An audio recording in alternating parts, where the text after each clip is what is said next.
आज इस मुकदमे में हमारी पेशी है, हाँ तो ये उसकी एक अजीब एक आपको भी मालूम होना चाहिए और देशवासियों को भी। 15 दिसंबर थोड़ा सा 2014 हाँ गाड़ी 2016 जी 15 दिसंबर 2016 को हम पर ये इल्जाम है, बल्कि एक वाकया ये है कि सरकार ने कब्जा हटाया और कब्जा हटाने के तमाम जो लीगल डॉक्यूमेंट्स थे, जो प्रूफ थे, जिलाधिकारी और एसपी की मौजूदगी के जब उन्होंने बताया था कब्जा, वो सारे लीगल डॉक्यूमेंट्स पेश कर दिए। कब के? 14 दिसंबर 2016 को कब्जा हट चुका और 15 दिसंबर 2016 को ये कंप्लेंट होती है कि हमारे मकानात गिरा दिए गए। क्या ये संभव है? और कितने साल बाद ये रिपोर्ट हुई? 3 साल बाद 3 साल बाद ये रिपोर्ट हुई कि 15 दिसंबर 2016 को हमारे घर गिराए गए, मुर्गी बकरी चोरी वो तो अपनी जगह कराई गई, हमने नहीं गिराए, हमने गिरवाया।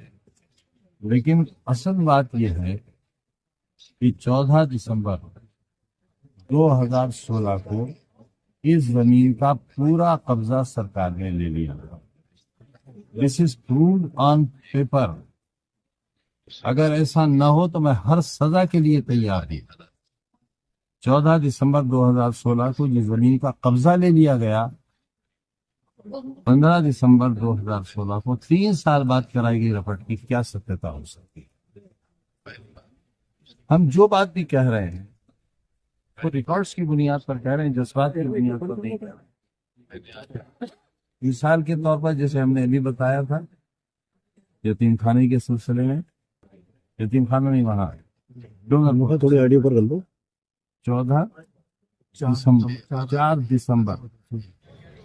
4 दिसंबर 2016 को एक ऐसी जमीन जिस पर लोगों के कब्जे थे वो सरकार ने खाली कराई।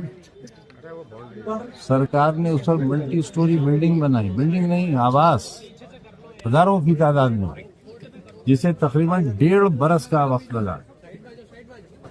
फिर स्क्रूटनी हुई, अलॉटमेंट्स हुए और जिलाधिकारी ने 4 दिसंबर 2016 को अलॉटमेंट ऑर्डर जारी कर दिया। और फिर 3 साल के बाद एक दरखास्त लगती है कि 6 दिसंबर 2016 को हमने मकानात गिरा दिए और मुर्गी बकरी